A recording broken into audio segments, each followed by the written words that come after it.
Todo comenzó no en un laboratorio reluciente, sino en el humilde taller de un hombre atormentado por su pasado. Su nombre era John Steed Pemberton, farmacéutico de profesión, soldado por necesidad. Llevaba las heridas de la guerra civil, tanto las visibles como las invisibles. Buscando alivio a su sufrimiento, incursionó en elixires y tónicos, un alquimista moderno en busca de una cura. Lo impulsaba una necesidad desesperada, una búsqueda personal que sin saberlo cambiaría el mundo. En el sofocante calor de Atlanta, Georgia, en el año 1886, algo nuevo estaba burbujeando. Algo que prometía más que un escape momentáneo. La creación de Pemberton era una curiosa mezcla. Un líquido almibarado, de color caramelo, nacido de una compleja mezcla de ingredientes botánicos. Lo llamó vino francés de coca de Pemberton. Estaba infundido con extracto de hoja de coca, un poderoso estimulante de Sudamérica, y la nuez de cola, una fuente de cafeína de África. Esto no era simplemente una bebida, era un tónico nervioso, una bebida comercializada para la clase intelectual, los pensadores, los cansados. Prometía vigorizar la mente y calmar el alma, pero el destino tenía un camino diferente y más dramático reservado para esta misteriosa bebida, un camino que pronto se desviaría de sus raíces medicinales. Los vientos de cambio soplaron con fuerza y rapidez. Los movimientos de templanza ganaban poder en todo el país, proyectando una larga sombra sobre cualquier producto que contuviera alcohol. Pemberton, siempre pragmático, sabía que tenía que adaptarse o dejar que su creación pereciera. Así que regresó a su caldera. Con cuidado, eliminó el vino, reformulando su elixir en algo nuevo. Una versión sin alcohol que pudiera valerse por sí misma. Mezcló el jarabe base con agua carbonatada, y en ese momento de efervescencia y espuma nació una leyenda. Necesitaba un nuevo nombre, uno que insinuara sus orígenes exóticos. Su contable, Frank M. Robinson, sugirió Coca-Cola. El nombre se mantuvo. La icónica escritura, todavía utilizada hoy, fluyó de la propia mano de Robinson. Pero la historia del inventor no es de triunfo, es una historia de tragedia. La salud de Pemberton flaqueaba y sus finanzas estaban en ruinas. Vio el potencial en su bebida, pero carecía de los medios y el tiempo para llevarla a cabo. Desesperado por dinero, comenzó a vender porciones de su compañía, pieza por pieza. Vendió acciones a diferentes socios, creando una enmarañada red de propiedad. Creía tan firmemente en su creación que luchó por retener una parte para su hijo, Charlie. Sin embargo, el hombre que dio al mundo su sabor más famoso moriría en la pobreza solo 2 años después de su invención, sin presenciar el imperio global que sin saberlo había puesto en marcha. Su sueño quedó en manos de otros. El caos de los últimos días de Pemberton dejó el futuro de Coca-Cola pendiendo de un hilo. La propiedad estaba fragmentada, un rompecabezas con demasiadas piezas. En esta incertidumbre entró un hombre de visión y ambición despiadada. Su nombre era Asa Griggs Candler, un astuto empresario de Atlanta con un instinto para la oportunidad.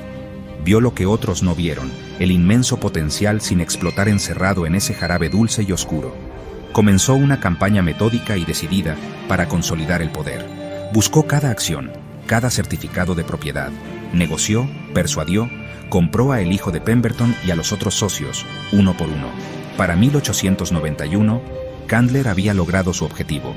Era el único propietario de Coca-Cola. La fórmula era suya. El destino de la bebida ahora descansaba enteramente en sus manos. Pero sabía que la verdadera magia, el valor real, no estaba solo en el sabor, sino en su secreto. Transformó la receta de una simple lista de ingredientes en un texto sagrado. Un misterio a proteger a toda costa. La fórmula original fue guardada bajo llave, de la que se hablaba en susurros. Este acto de genio de marca creó un aura de misticismo que cautivó la imaginación del público. La bebida ya no era solo un producto, era un rompecabezas, un secreto digno de ser guardado. Candler fue un pionero del marketing. Entendió que para vender una bebida había que vender una idea. Empapeló el nombre de Coca-Cola por todas partes. En relojes, calendarios, bandejas y letreros de farmacia. Emitió los primeros cupones, ofreciendo a la gente una degustación gratuita de esta emocionante nueva bebida.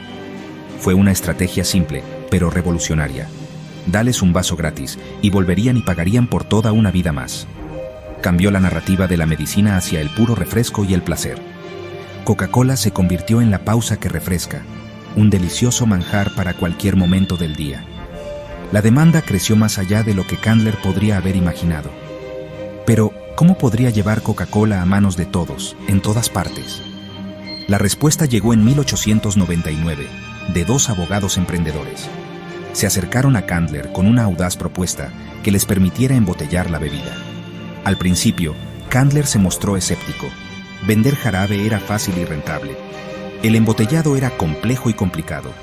En una jugada que más tarde llamaría su mayor decisión comercial, o quizás su mayor error, vendió los derechos exclusivos de embotellado para la gran mayoría de los Estados Unidos. Por el asombroso precio de $1. Esta decisión descentralizó la producción y desató un ejército de embotelladores independientes, colocando a Coca-Cola en el camino hacia la ubicuidad. El siglo XX amaneció, y con él una nueva era para Coca-Cola. La compañía, ahora bajo el liderazgo de la familia Woodruff, fijó sus miras más allá de las costas de América. El mundo estaba esperando.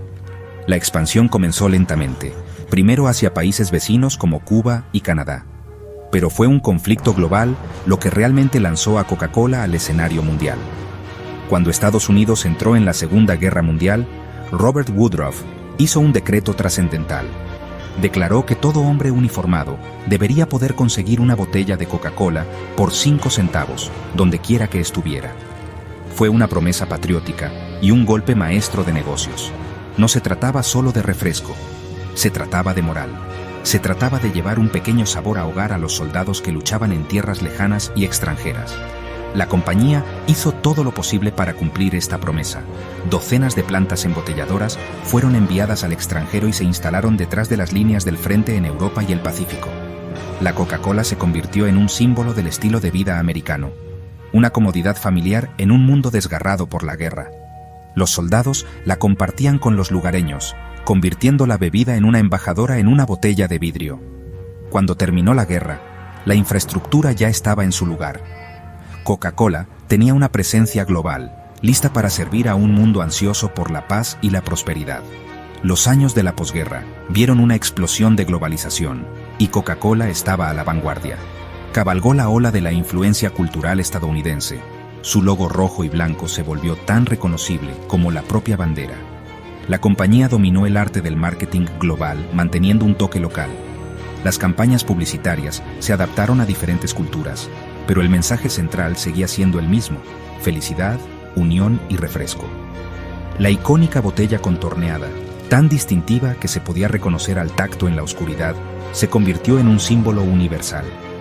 Desde las bulliciosas calles de Tokio hasta las aldeas remotas de África, Coca-Cola estaba allí. Pero esta expansión global no estuvo exenta de desafíos. La compañía enfrentó una feroz competencia, sobre todo de Pepsi-Cola, lo que desató las legendarias guerras de la cola. Esta rivalidad empujó a ambas compañías a nuevas alturas de creatividad publicitaria y agresión de marketing. Coca-Cola también enfrentó resistencia política y cultural. En algunas partes del mundo, se la veía como un símbolo del imperialismo estadounidense, un gigante corporativo que imponía sus valores a las tradiciones locales. La compañía tuvo que navegar por complejos paisajes geopolíticos, adaptando sus estrategias para sobrevivir y prosperar en un mundo en constante cambio. Su viaje fue un espejo del propio siglo XX, una historia de ambición, conflicto y conexión. Ningún imperio se levanta sin enfrentar pruebas. Coca-Cola, a pesar de todo su éxito, ha resistido su parte de tormentas dramáticas. Quizás ninguna fue más autoinfligida e infame que la crisis de 1985. En un movimiento sorprendente, la compañía anunció que cambiaría su sagrada fórmula de 99 años. Nació la nueva Coca-Cola. La decisión se basó en montañas de investigación de mercado y pruebas de sabor a ciegas que mostraron que la gente prefería el sabor más dulce de la nueva receta sobre la clásica y sobre Pepsi. En papel, parecía un movimiento lógico para recuperar cuota de mercado en las furiosas guerras de la cola. En realidad, fue un error de cálculo catastrófico. La reacción pública fue inmediata y feroz. Fue un drama nacional. A la gente no solo le disgustaba el nuevo sabor, se sentían traicionados. Coca-Cola no solo había cambiado una bebida, había alterado una parte de la cultura americana, un recuerdo preciado de su infancia. Se formaron grupos de protesta. La sede de la compañía se inundó con miles de llamadas y cartas furiosas. Los consumidores acapararon cajas de la fórmula original, ahora llamada Coca-Cola Clásica. El frenesí mediático fue implacable. La compañía había subestimado la profunda conexión emocional que la gente tenía con su marca. Habían aprendido una dura lección. El marketing no es solo sobre datos, es sobre el corazón. Después de solo 79 días de agitación, la compañía capituló. En una humillante conferencia de prensa, los ejecutivos anunciaron el regreso de la fórmula original. El retroceso fue un momento de vulnerabilidad corporativa, pero se convirtió en un triunfo inesperado. El regreso de Coca-Cola Clásica fue recibido con celebración. Las ventas se dispararon y la marca emergió más fuerte que nunca. El fiasco de la nueva Coca-Cola, un fracaso aparentemente colosal, se había convertido inadvertidamente en una de las mayores obras maestras del marketing en la historia. Le recordó al mundo, y a la propia compañía, cuánto significaba Coca-Cola para la gente. Era más que un refresco, era una institución.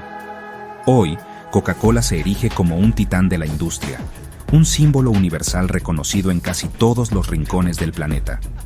Su historia es una saga dramática de alquimia, ambición, guerra y conexión cultural. Desde la búsqueda de Pemberton de una simple cura hasta un imperio global construido sobre una fórmula secreta, el viaje ha sido extraordinario. Ha sobrevivido a guerras mundiales, intensa competencia y sus propios errores casi fatales. El logo rojo y blanco es un faro de consistencia en un mundo que cambia rápidamente. Es un testimonio del poder de una idea simple, una receta secreta y el perdurable deseo humano de un momento de felicidad compartida en una botella.